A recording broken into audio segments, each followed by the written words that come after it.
はい、こんにちは、リビです。今回は紙を使わない図面チェック、デジタルツールを使った検図方法ということで紹介していきたいと思います。私、機械設計者として7年間今まで仕事をしてきているんですけれども、昨今ですね、デジタル化とか、あとは DX とかって言葉、すごい流行ってるかと思うんですけれども、ここで皆さんに聞いてみたいんですけれども、普段機械設計の仕事をしている人で、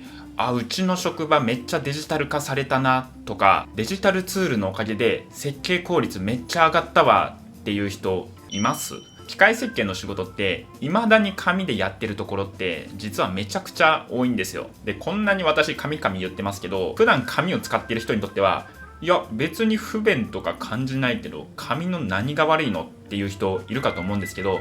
紙を使っていることでいろんな不都合っていうのが実は生じているんですよ。まず紙を使うっていう時点でその紙を保管するための保管スペースが必要になりますよね。で、その紙媒体っていうのに紐づいて、例えば消しゴムとかボールペンとか蛍光ペンとかホチキスとかそういった諸々の文房具が必要になりますよね。それから紙って検索性がすごい悪いので、例えばファイルに閉じた後にあれ、そういえばあの書類どこやったっけってまた探す手間っていうのが発生しますよね。紙で仕事をする上で一番必要になるのがプリンターだと思うんですけれども、そのプリンターを順番待ちするっていうそういう手待ちの時間も発生しますし、そのプリンターを使うための用具、例えばコピー用紙とか予備のトナーとかですね、それらがまた必要になりますよね。それから設計の仕事をしていると、もちろん社外費の書類っていうのも取り扱うことになるので、不要になった書類っていうのはシュレッダーにかけないといけないですよね。で、そのシュレッダーを置くためのスペースとか、それからシュレッダーってすぐ紙くずがいっぱいいっぱいになるので、シュレッダーを定期的に取り外して、もう中の紙くずを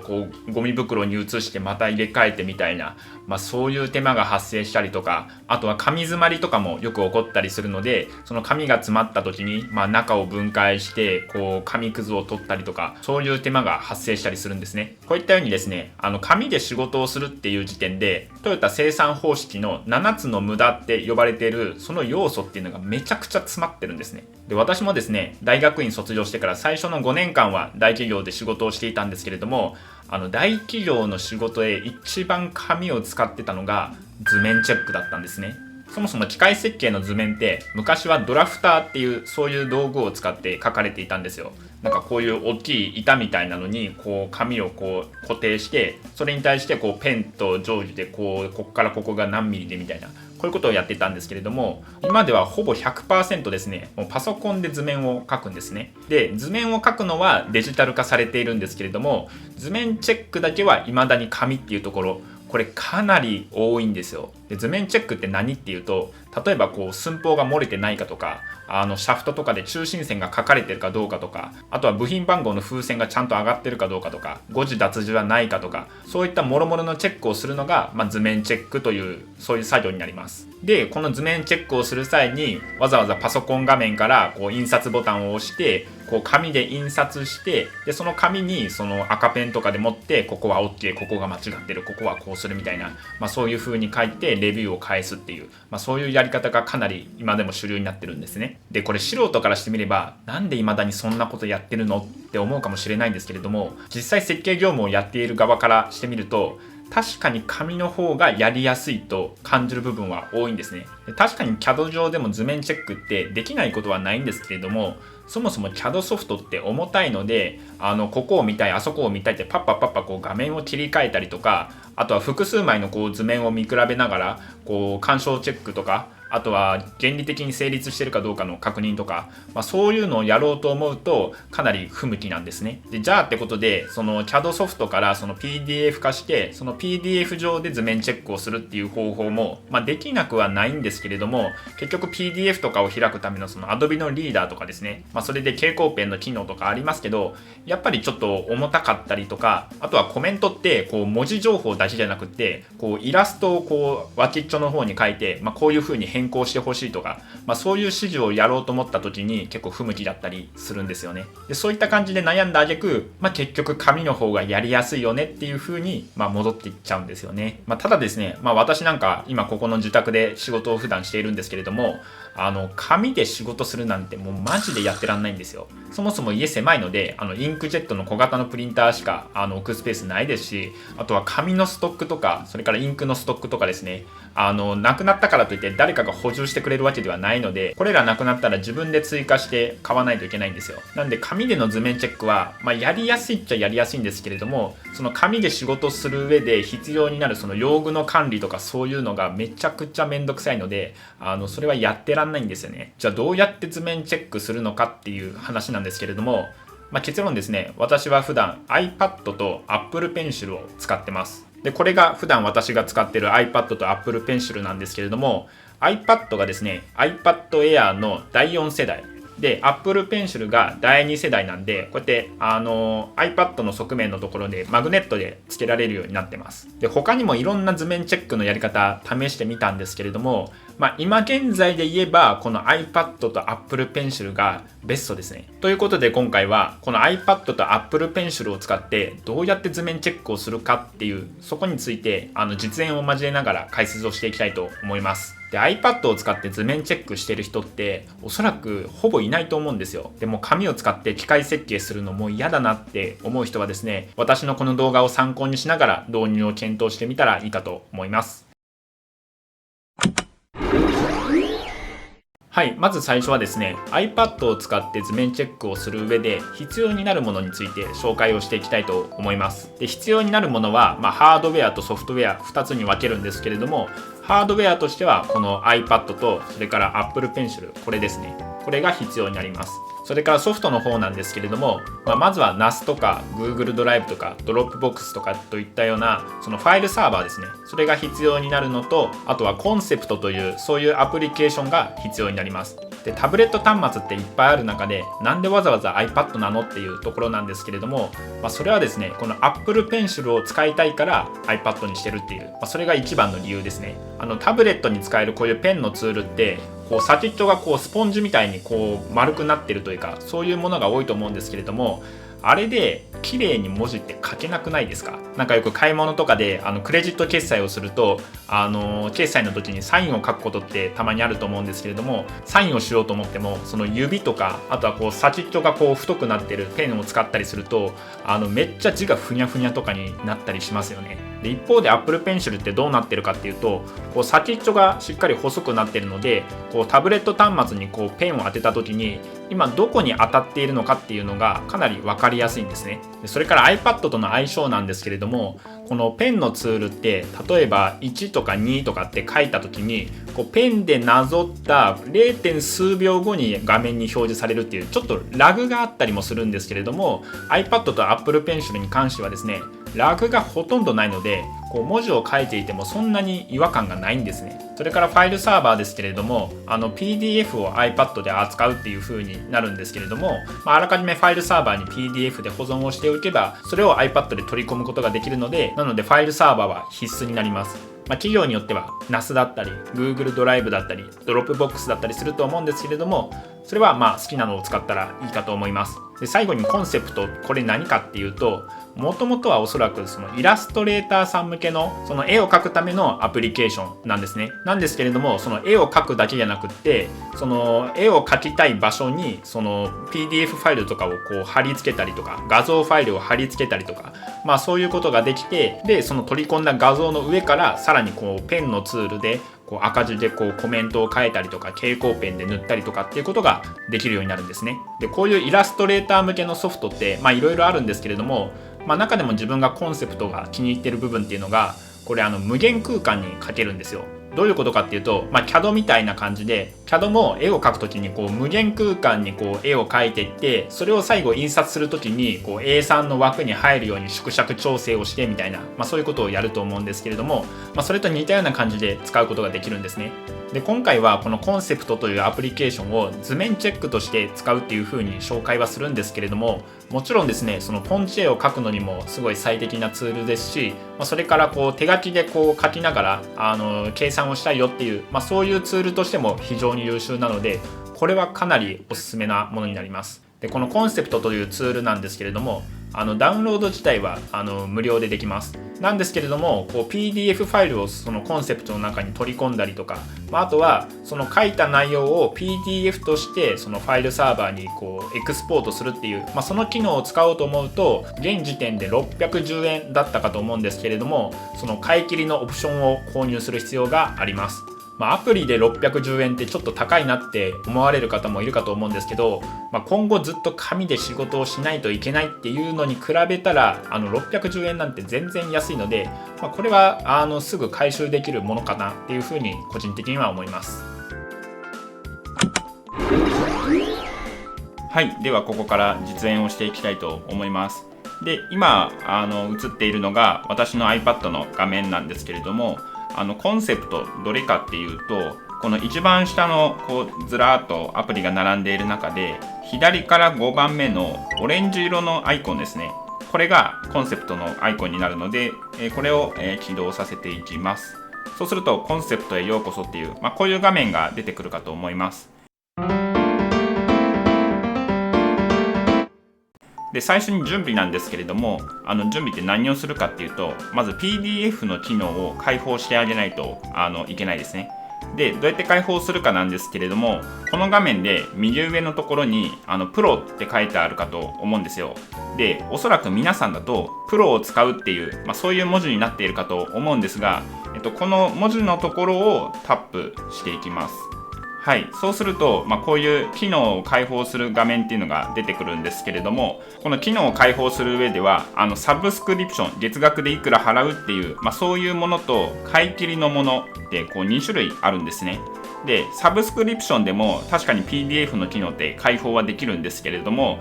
図面チェックだけ使えればいいみたいな、PDF だけ使えればいいよっていう、そういう話であれば余計な機能はいらないので、ここでは買い切りのところをタップしていきます。はい、そうすると、ちょっと下に下がったところでPDF のインポート、エクスポートという、こういうものが出てくるので、これもう私は購入済みになっているんですけれども、確か値段は610円とかだったと思います。なのでこの610円のこの機能をタップして課金をしてPDF を使えるようにしておいてください。で、前の画面に戻るときには左上の×ボタンですね、こちらをピッと押すと先ほどのホーム画面に戻ります。ではついでにですね、コンセプトの基本的な使い方について説明をしていきたいと思います。で、まずこのホーム画面を開いたらどうするかっていうと、この下にあるセクション1に追加っていうこの十字ボタンですね、これをピッとタップすると白い画面を開くことができます。で、この画面になったらこの Apple Pencil で文字を書いたりすることができるんですね。で、それからこの2本指を使って拡大縮小したりとか、そういったこともできます。で、設定をいろいろすることができるんですけれども、この右上の歯車のマークですね、これをピッと押すとこういった画面が出てきて、真っ白な無地がいいのかドット付きがいいのか方眼用紙がいいのかとか、そういったことができたりとか、あとは今私この無限×無限って無限空間に絵を描けますよっていう、そういうモードになりますけれども、ここのサイズを例えば A4 用紙サイズがいいとか A3 サイズがいいとか、そういう設定もすることができます。で、続いてこのジェスチャーについてなんですけれども、ジェスチャーで覚えていただきたいのはこの2本指の使い方ですね。で、先ほど言った2本指で開いたりとか逆に閉じてあげることによってズームっていうものが開放されますけれども、それからこの回転ですね、回転を有効にするっていうボタンを押すと手首をひねるように2本指を使ってあげると画面を回転させることができます。はい、ただ回転は私普段使わないので普段はオフにしてます。で、それから書いていてなんか間違えちゃったなとか、ちょっとはみ出ちゃったなとか、変なところにピッて書いちゃった時に元に戻したい、取り消したいっていう時には2本指でピッとタップしてあげると動作を戻すことができます。はい、この3種類の使い方については覚えておくといいです。はい、では実際に図面チェックのやり方について説明をしていきます。で、図面チェックについて主な流れなんですけれども、まずはこういった CAD でモデルを作成したら、これを PDF で保存します。で、PDF で保存したものを iPad のコンセプトから取り込んで、そこで図面チェックをします。で、図面チェックが終わったら iPad から今度ファイルサーバーへPDF で保存して完了と、そういう流れになります。で、まずこちらがですね、私が適当に書いたモデルなんですけれども、こういう静観もののブラケットですね。はい。で、その 2D がこちらになります。こんな感じで寸法をいろいろ入れておきました。これをまず PDF で保存します。一般的な CAD ですと印刷ボタンを押したらこのプロッターのところで PDF っていうのを選べるので、この PDF で選んであげて、あとはファイルサイズとかを調整してあげて、この印刷というボタンを押すと、どこに保存しますかって、こういう画面が出てきますので、ここでファイルサーバー上に保存します。で、私は Google ドライブを普段使っているので Google ドライブの自分の決めたフォルダーの中に保存をするんですけれども、会社によっては NAS を使ってたりとかドロップボックスを使ってたりっていうのがあるかと思うので、適宜そのファイルサーバーを選んで保存場所を決めておいてください。ファイルの名前は何でもいいんですけれども、図面番号が一番分かりやすいかなと思うので、適当に001というのを名前をつけて、保存をしておきます。はい、これで CAD 側の準備は完了ですね。はい、続いて iPad 側の画面に移っていきます。で、さっき保存した PDF をこのコンセプトの画面上に取り込んでいきたいと思います。で、どうするかっていうと、この右上のところにあるインポートですね。これをタップします。そうするとこの右のところにその他というボタンが出てくるので、このその他のボタンをタップします。はい。そうするとインポート元はどこにしますかという、そういうものが出てくるので、ここでファイルを選びます。で、この中で、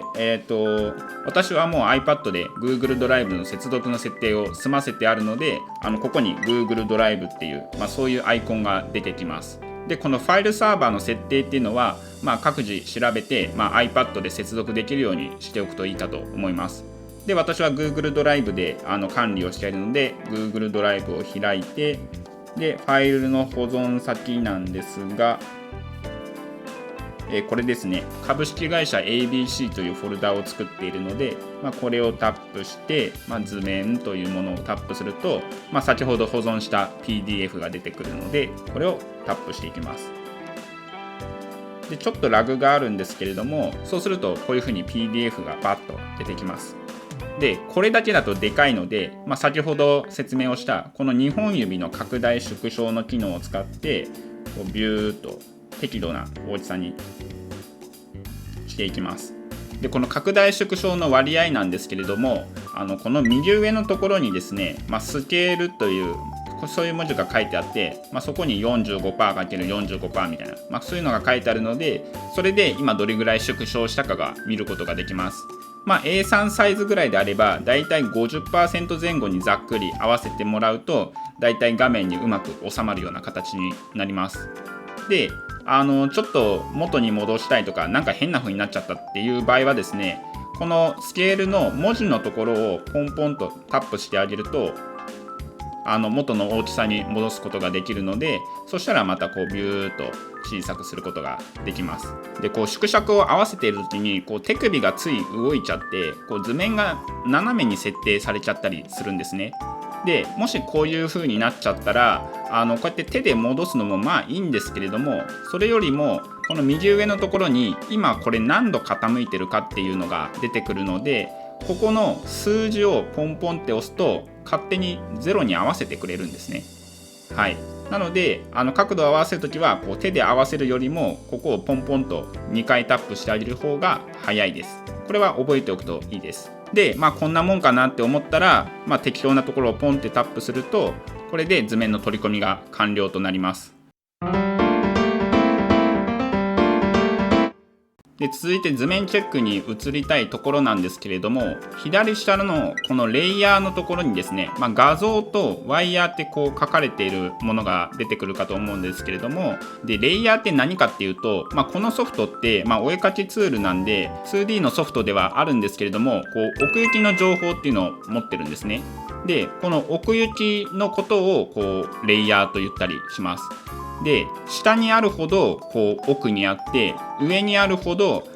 手前にあるという、そういうものになります。で、今こうワイヤーのところに設定されているので、こう今書いてるものっていうのはこのワイヤーのところに書いてるっていう、そういうことになるんですけれども、これなぜ書けるかっていうと、この画像のレイヤーよりもワイヤーのレイヤーがこう手前側にあるから書けてるんですね。これだけ聞くとよくわかんないかと思うんですけど、じゃあってことで、このワイヤーと画像のレイヤーを入れ替えることができて、例えばこう一本指でビーッと押すとこうなんかこう浮き出てくるので、これを下に下げてあげると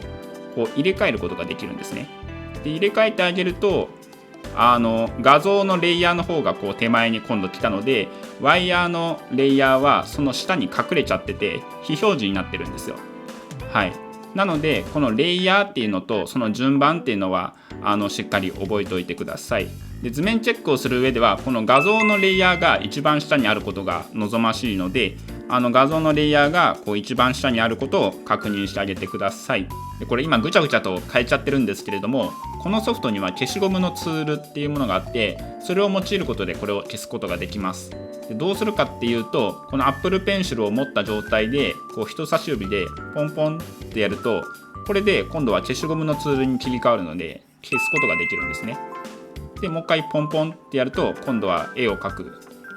モードになって、でもう一回押すとこう消しゴムで消したりすることができます。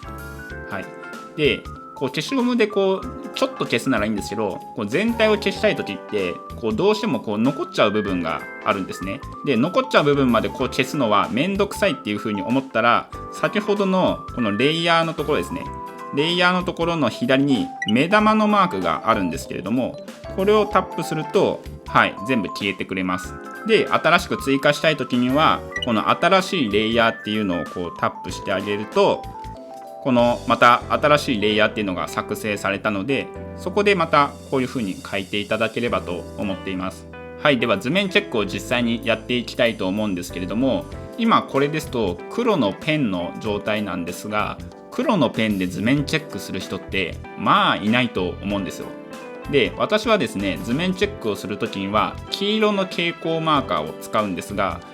このソフトにはですね、黄色の蛍光マーカーの機能があるんですね。で、どうするかっていうと、この左上の部分にですね、こう今黒くなってて、今このツールが選択されてますよっていう、そういう表示なんですけれども、ここをピッと押してあげると、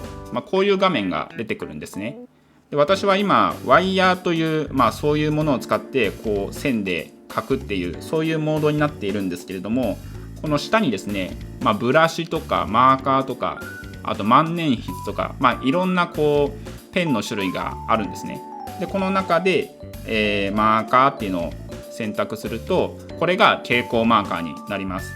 で、これで OK だったら、この外側のところらへんをピッと押すと、これでまずマーカーにすることができます。ただこのままだとこれ黒のマーカーなので、私は黄色がいいっていう風になったら、ここ黄色があるので黄色を押してもらってもいいですし、あとはここの円の真ん中、今黄色くなってる部分をピッて押すと、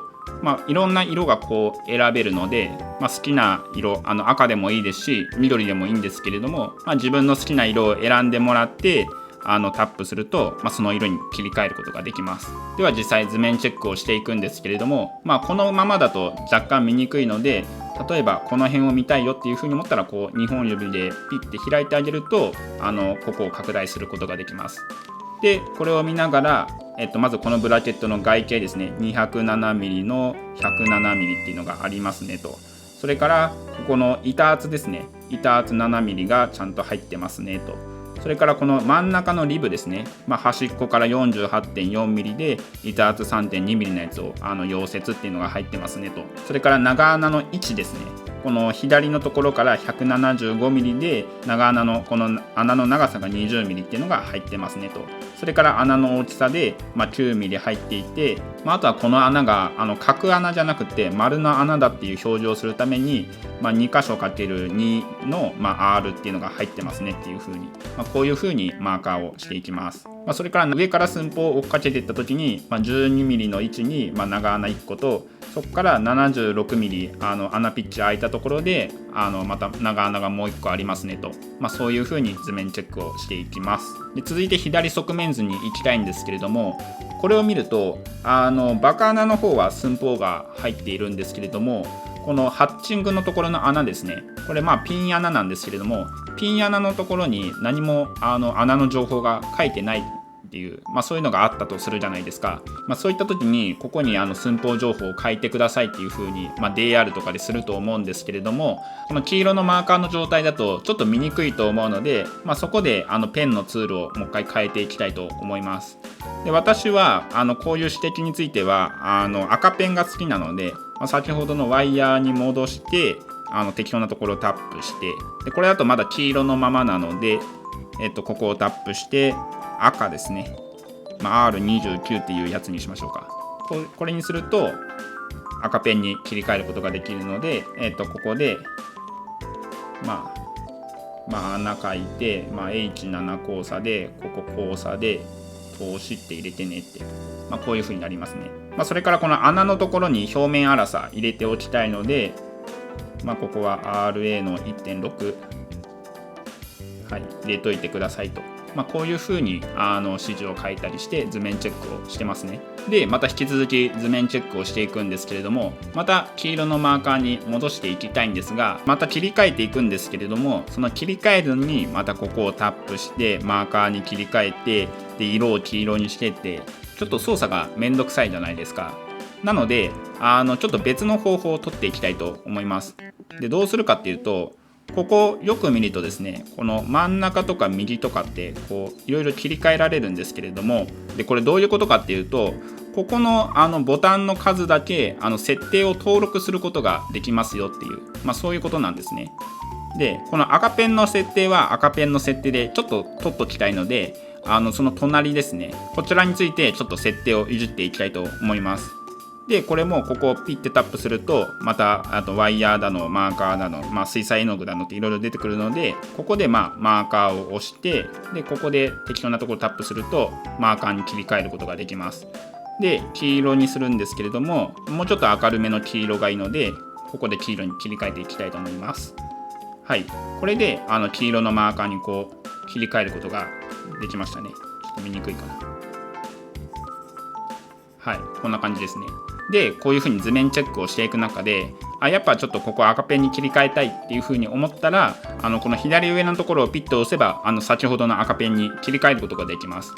で、この赤ペンに切り替えた状態で、例えばここ C の10って書いてますけど、C の10じゃなくて C の20がいいなって思ったら、C の20っていう風にこう赤ペンで指示を入れてあげて、でまたこの黄色のマーカーに戻してあげて、引き続きこうチェックをしていくと、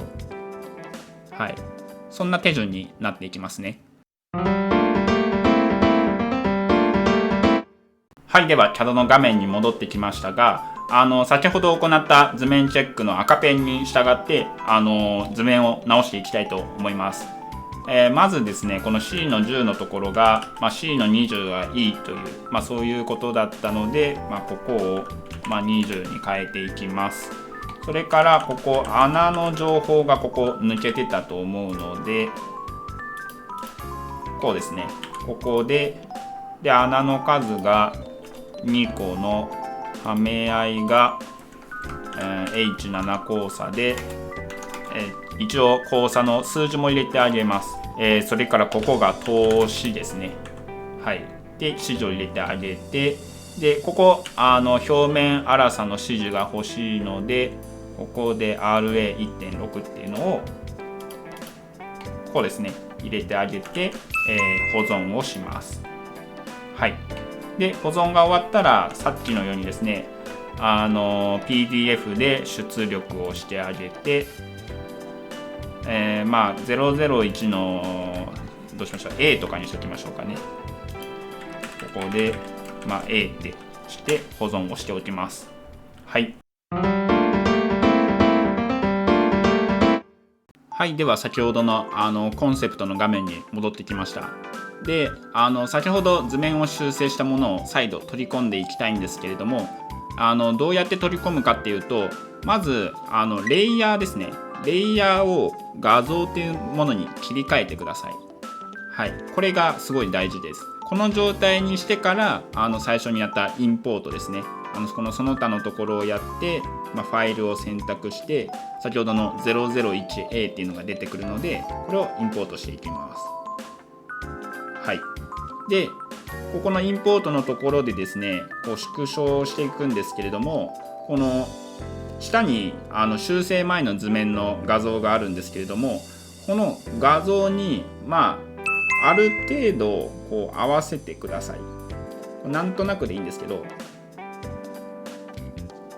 はい、こんな感じで合わせます。この右上のところ一応0度にはなってるんですけれども、0度でもこう 0.1 度とか 0.2 度とかで傾いてる場合があるので、一応0度でもこうポンポンと2回押しといてあげてください。で、ここまでいったら適当なところをタップしてあげると、こういう風に入れることができます。で、なんでこんなことをしてるかっていうと、今ここの図面って新しい図面に切り替わってるんですよ。この赤ペンの下のところにちゃんとピン穴の情報が入っていたりとか、あと C20 になってるところもちゃんと20になってるねって、そういう風にすることができるんですね。で、一般的な図面チェックですと図面を直した後にまた一から全部蛍光マーカーでチェックし直しっていう、そういうめんどくさい事態になるんですけれども、このコンセプトを使うことでもうこの黄色のところはもうチェック済みなんだから、もうチェックしなくていいよと、この赤ペンのところだけもう一回チェックし直したらいいよっていう、そういうことになるので、図面チェックがすごいはかどるんですね。ではこの状態でですね、この赤ペンの通りに図面が修正されたかどうかを見て、修正がされていればもう消しゴムで消してしまいたいと思います。で、消しゴムを使うにはこの Apple Pencil で2回こうタップすれば消しゴムモードに切り替えられるので、この消しゴムモードにした状態でこう赤ペンのところを見て、直ってるねっていう風に思ったら、ここをこう消しゴムで消してあげるっていう、そういう風になります。で、ここも C の20になってるねって確認ができたら、ここを消して、でこの消したままだとチェックされた後なのかどうかが分かんないので、黄色のマーカーに切り替えてチェック OK ですよっていう風にマークをしてあげて、図面チェックは完了となります。で、最後ですね、この図面チェックしたものをファイルサーバーにアップロードして、上司とかに見せるときにこの通り図面チェック終わってますよと、そういうエビデンスを残しておきたいと思います。で、どうするかっていうと、この右上のところにあるエクスポートですね、これをタップします。で、タップするとどういう画像方式で保存しますかっていうのが出てくるので、ここでこの PDF っていうのを選んでいきます。で、 PDF で選んだらですね、その下の範囲のところですね、で範囲のところなんですけど、この左のスクリーンショットと真ん中のデッサン全体ってあるんですけれども、これはデッサン全体にしておいてください。で、これ何かっていうと、スクリーンショットっていうのはもうこの映ってる画面そのまんまを保存するっていう、そういうモードなんですけれども、この状態だとこの図面の右下の部分とか見切れちゃってるじゃないですか。で、スクリーンショットだとこのまま保存されちゃうので、これだとこの見切れてるところがちゃんと合ってるのかどうかっていうのが確認できないと思うんですよ。なのでエクスポートするときにはデッサン全体にしておいてください。で、ここまで完了したら右上のエクスポートっていうのを押します。で、エクスポート先どれにしますかっていう画面が出てくるんですが、ここで私は Google ドライブに保存をするので、ドライブっていうのを選びます。で、ここでこの下のところにあるフォルダーのところを選んであげて、マイドライブの株式会社 ABC のところの、図面っていうところ、ここに保存をしますよと。で、終わったら最後右上のアップロードというボタンを押すと、これでアップロードが完了になります。では念のためですね、先ほどアップロードしたその図面チェックの PDF ファイルが、ちゃんとできているかどうかっていうのを確認していきたいと思います。で、先ほどアップロードしたのがこちらの株式会社 ABC の図面フォルダの中にあるんですけれども、ここの、無題って書いてある PDF ファイル、これが先ほどの図面チェックしたファイルになります。で、これを開きますと、こんな感じで黄色のマーカーが入っていますっていうのが確認できるかと思います。これでエビデンスを残すことができますね。はい、ここまで図面チェックの一通りのやり方について説明をしていったんですけれども、ただ図面チェックってこう図面1枚だけで完結するパターンってなかなかないと思うんですよ。どういうことかっていうと、例えばここの 76mm の穴ピッチですね、これが適切かどうかっていうのはこの図面1枚見てもわからないんですよね。で、これが合ってるかどうかを確かめるためには相手部品がどうなっているかっていうのも合わせてみることで、合ってるねっていうことが確認できるはずなんですね。で、そういう時って紙だと相手部品どこだっけってこうベラベラこう紙を探してってやると思うんですけど、iPad だともっと比較的簡単にやることができます。どうするかっていうと、この画像のレイヤーに切り替えた後にインポートですね、インポートでファイルで相手部品、先ほど私002っていう図面番号で作ったのでこれをタップしていきます。で、タップしたら縮尺を合わせるんですけれども、これ重ねちゃうとこの後ろのやつが見えなくなっちゃうので、ちょっとこう脇に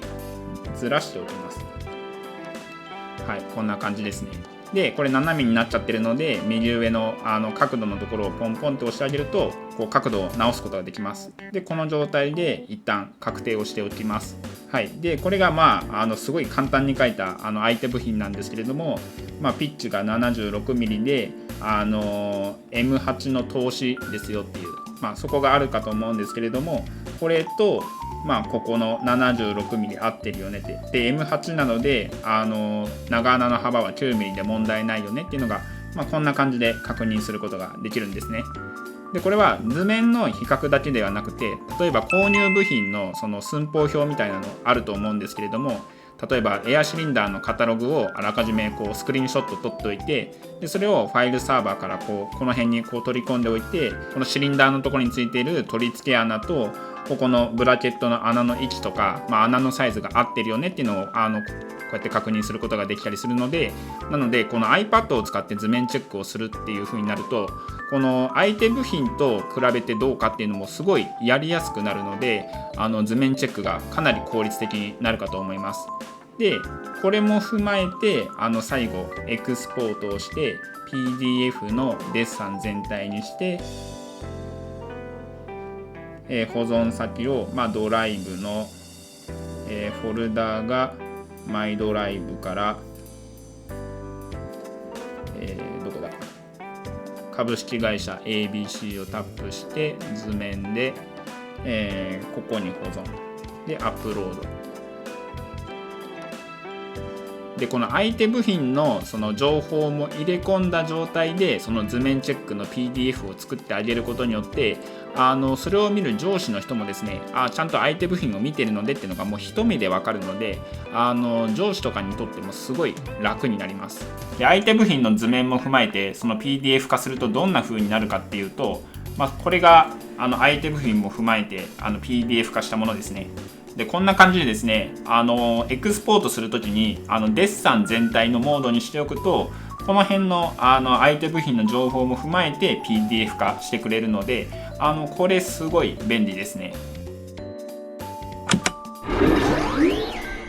はい、ということでですね、iPad を使った実演っていうのをお見せしたかと思うんですけれども、ここで注意事項についてちょっと解説をしていきたいと思います。で、まずこの iPad なんですけれども、これ iPad だったら何でもいいかっていうと、そういうわけじゃないんですよ。で、そもそも私が iPad を使っている理由として、この Apple Pencil が非常に使いやすいからっていうのがあるんですけれども、 iPad には主に3種類ありまして、1つ目が Apple Pencil が全く使えないもの、2つ目が Apple Pencil 1だけ対応のもの、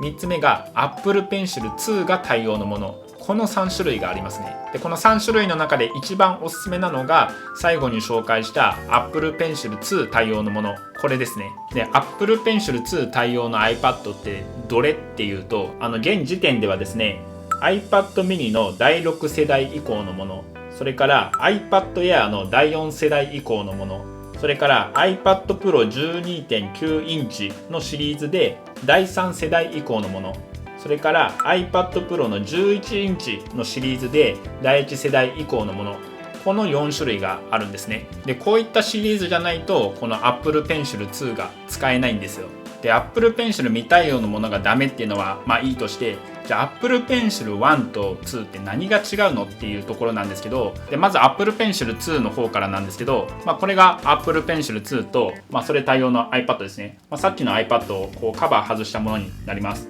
で Apple Pencil 2って、ちょっと見にくいんですけど、こう完全なこう円筒状になってるんじゃなくて、こう一面だけちょっと平らになってる部分があって、ここがマグネットになってるんですね。でこのマグネットの部分を iPad のこの側面に近づけるとこうパチッとはまるようになってます。でこのマグネットでくっつけて、収納になるっていうのが一つと、あとはこのマグネットを通じて Apple Pencil に充電がされてるんですよ。普通こう充電っていうとここのなんかプラグのところにこう刺さないといけないみたいな、そういう印象を持たれてる方が多いんですけど、 Apple Pencil 2に対してはもうここピタッてやればもうこれで充電されてるっていう、そういう感じになります。なので、普段カバンに入れて持ち歩く時とかは、この状態で、カバンに入れてそれで持ち歩くっていう、そういう感じになります。で一方で Apple Pencil 1ってどんな感じかっていうと、これが Apple Pencil 1ですね。すいません、ちょっと先っちょの白い部分取れちゃってるんですけど、これが Apple Pencil 1です。でこれが Apple Pencil 1対応の iPad ですね。で Apple Pencil 1ってこの外形は完全な円筒なので、ここ全然マグネットにも何もなってないんですよ。でお気づきの方いるかと思うんですけど、この Apple Pencil 1ってこのお尻のところがライトニングのコネクターになってるんですね。なんでこの Apple Pencil 1にどうやって充電するかっていうと、この iPad のこのライトニングのコネクターのところによいしょよいしょこうやって挿すんですね。こうしないと充電されないんですよ。でこれもう見た目がダサいっていうのもありますし、ここ何かの拍子でポチって折れるんじゃねえかって思いますよね。で一応構造上ちょっと触れると簡単にこうポチッと取れるようにはなってるんですけど、こう瞬間的にこうスパンとこう力がかかった時は多分折れます。でそれからですね、持ち運びなんですけど、この状態でカバンに入るかっていうと相当大きいカバンじゃないと入らないですよね。かといって、こいつを外して別々でこう持ち歩きをしようと思っても、こいつ持ち運びの時充電されてないので、じゃあ持ち運び先で、いざこう仕事をしようとなった時にこいつの充電がゼロになってる可能性が高いんですね。でじゃあすぐ仕事始められないからって言ってしばらくちょっと充電が溜まるまで待たないといけないっていう、そういう使い勝手の悪さがあるので Apple Pencil 1はあまりおすすめしません。なので今から買うならこの Apple Pencil 2の方、こちらですね、こちらがいいかと思います。で Apple Pencil 2なんですけど、これ実はちょっと値段は高くて、定価で確か1万5000円ぐらいしたかと思います。でこっちの iPad の方もですね、高いやつを買うとなるともう10万以上とかってするので、そちらもちょっと費用とは相談になるかと思います。で Apple Pencil 2対応の iPad って、それでもいっぱい種類があるんですけれども、じゃあ選定どういう風にしたらいいかっていうと、一番の基準はこの iPad の画面サイズですね。これを基準に決めていったらいいかと思います。で私使ってるのがこの iPad Air の第4世代なんですけど、これがサイズが 10.9 インチですね。で 10.9 インチってなかなか想像しにくいかと思うんですけれども、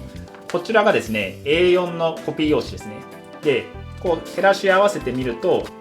分かりますかね。 A4 のコピー用紙よりも、ちょっとちっちゃいかなっていうぐらい、それぐらいのサイズが 10.9 インチになります。ただ iPad のいいところってそのコピー用紙とは違ってこう見にくいなってなってもこう指2本で拡大縮小ができるので、文字が見にくくて困るっていうことは、なかなかないんじゃないかなっていうふうに思います。私はこの 10.9 インチで全然十分ですね。で人によってはですね、この 10.9 インチだとなかなか使いにくいっていう方いると思うんですけれども、その人はですね iPad Pro の 12.9 インチっていうのが選択肢になります。で iPad Pro の 12.9 インチっていろいろあるんですけれども、これ注意しないといけないのが、第3世代以降の 12.9 インチのものじゃないと Apple Pencil 2が使えないです。これかなりややこしいので、もしご検討されている方は注意をしてください。で iPad ってやっぱ買うと高いので、なるべく価格を抑えて買いたいっていう方いると思うんですよ。で Apple Pencil 2対応の iPad でおそらく一番安いのが iPad mini の第6世代だと思うんですけれども、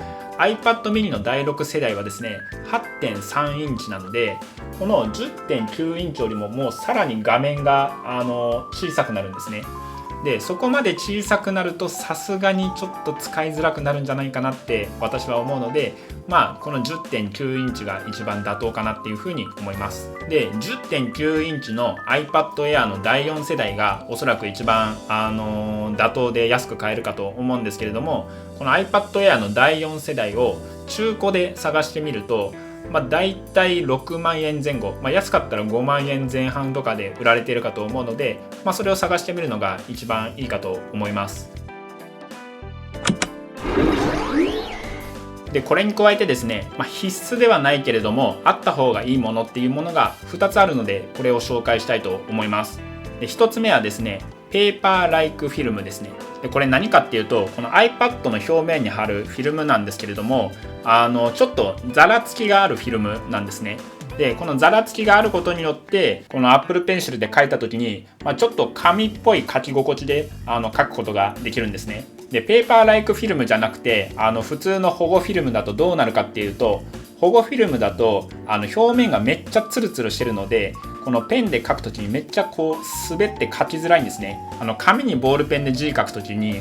ツルツル滑ってちょっと字が汚くなって書きづらいって方いると思うんですけど、それと似たような感じですね。やっぱツルツルした面だといくら Apple Pencil でもやっぱ書きにくかったりします。なのでこのペーパーライクフィルムっていうのはあった方がいいですね。概要欄にリンクを貼っておくのでチェックをしてみてください。それからもう1点なんですけど、それがですね、この iPad 用のケース兼そのスタンドですね。でこれが私が使っている iPad のケースなんですけれども、表面がレザーになっているんですね。でしっかりこの角のところも保護されているので、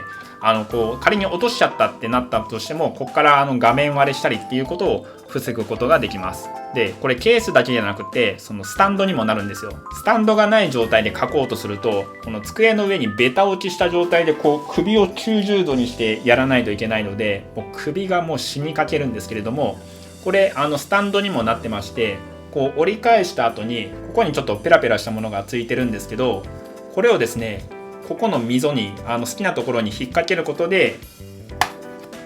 こういう風にスタンドになるんですね。これで書きやすい角度に調整してスケッチをしたりとか図面チェックをしたりっていうことができるようになります。で iPad のケースっていろんな種類があると思うんですけれども、一番よく見かけるのがこういうタイプのケースで、ここをこういう風に三角形に折ることによって、スタンドとしても使えますよっていう、そういうものなんですけど、これはおすすめしないです。でなんでかっていうと、まず細かい角度調整ができないっていうのが1点と、もう1個致命的なのがですね、Apple Pencil で字を変えたりとかしようと思うとですね、これすごい安定性が悪いんですね。でさっき私が紹介したやつはですね、ここ実はマグネットになってて、ここビタってくっついていますし、溝でしっかり固定もされているので、字を書いていてもあんまりぐらついたりしないんですけれども、こっちの三角形のタイプだともうここ滑りまくるので全然安定しないんですね。なので iPad のケースの購入を検討されている方はですね、こういった視点で選定をしてみたらいいんじゃないかなと思います。で私がこれ使っているやつっていうのは概要欄にリンクを貼っておくので、一つ参考にしていただければと思います。でこの iPad のケースはですね、Apple 公式でマジックキーボードと呼ばれているその iPad 専用のケースが売られていて、これ何かっていうと、ケースにもなるしスタンドにもなるし、それからキーボードとトラックパッドがついているのでノート PC のように使えるという、そういう優れたツールなんですけれども、これはですね Apple Pencil とは相性が悪いです。っていうのもですね、このマジックキーボードってこのノート PC ライクに使えるっていうのを想定しているので、角度調整が細かくできないんですね。具体的に言うと Apple Pencil 使う上では、これぐらいの浅い角度で使うのがすごい使いやすいんですけど、マジックキーボードだとノート PC ライクなんで、もうこれぐらいですね。これぐらいの角度しか設定ができなくて、これ以上寝かせられないんですね。なので図面チェックをしたいよってなった時に、このマジックキーボードとはちょっと相性が悪いかなっていうふうに思います。で、どうしてもキーボードが欲しいっていう方はですね、Apple じゃない別のBluetooth 式のキーボードを使えばいいんじゃないかなっていうふうに思います。外付けのキーボードは皆さん使いやすいものを使ったらいいかと思うんですけれども、私が一番好きなのが、このキーボードですね。これHHKB って言われていて、通称ハッピーハッキングキーボードって呼ばれているんですけれども、このキーボードなんですけど、軽量コンパクトで持ち運びがしやすいっていうのはもちろんなんですけれども、打ち心地がスコスコいって、すごい快適で気持ちがいいんですね。その上で長時間キーボードを打っても指が疲れにくい、そういう設計になっているキーボードなので、これはかなりおすすめですね。で、ガジェット系の YouTube とか見てると、このキーボード高確率で紹介されていますね。で、一部のプログラマーの方がですね、愛用してよく使っているっていうのを見かけます。キーボードにこだわりのある方はですね、ご検討してみたらいかがかなっていうふうに思います。これも一応概要欄にリンクは貼っておきます。で、まとめなんですけれども、 iPad と Apple Pencil を使えばですね、紙を使うことなく図面チェックをすることが可能になりますよと、そういう話ですね。で、これを使うようになってからやっぱりかなり楽になりましたね。私なんか机の整理整頓とかめちゃくちゃ苦手なんで、もう紙ってなった瞬間にもう図面は散乱してるし、ペンも散乱してるし、他の筆記用具も散乱してるしみたいな、そんな状態で仕事をしてましたし、どうせ片付けてもすぐ出すしなっていう風になって、なかなかやっぱ片付けってできなかったんですね。ただ紙が不要になってから、そもそも出したりしまったりっていう行為がなくなったわけなんで、これはかなり楽になりましたね。で、今回 iPad はその図面チェック用のツールとして紹介はしましたけれども、もちろんポンチ絵描くのにもすごい最適ですし、あとはキーボードを買えばですね、普通にノート PC としても使えますし、あとはカメラもついているのでビデオ通話ができたりとか、あとは現場で写真撮って上司の人に報告書で送ったりとか、そういうことも可能なので、あったらすごい便利かと思います。で、そもそも私 Apple 製品好きなので、Apple ばっかの紹介にはなったんですけれども、Windows でもですね、似たような Surface っていう、そういうタブレット端末あるかと思うんですよ。で、私 Surface は触ったことがないので、どんな感じかがわからないんですけれども、もし Surface を使うとかなりいいですよとか、こういうところが、Surface だと微妙かなとか、そういうものがあればですね、ぜひコメント欄まで書き込んでいただければ幸いです。はい、ここまでのご視聴ありがとうございました。最後にお知らせになります。このものづくりのすすめチャンネルでは、主に機械設計に役立つ情報とか、あとは今回のようにツールの紹介とかも今後していきたいと思っています。動画がいいなと思ったら、いいねやチャンネル登録ボタンを押していただけたら嬉しいです。また、ものづくりのすすめというブログや Twitter でも情報発信をしております。最近ですね、ブログの方がですね、デザインがリニューアルされてかなり見やすくなったので、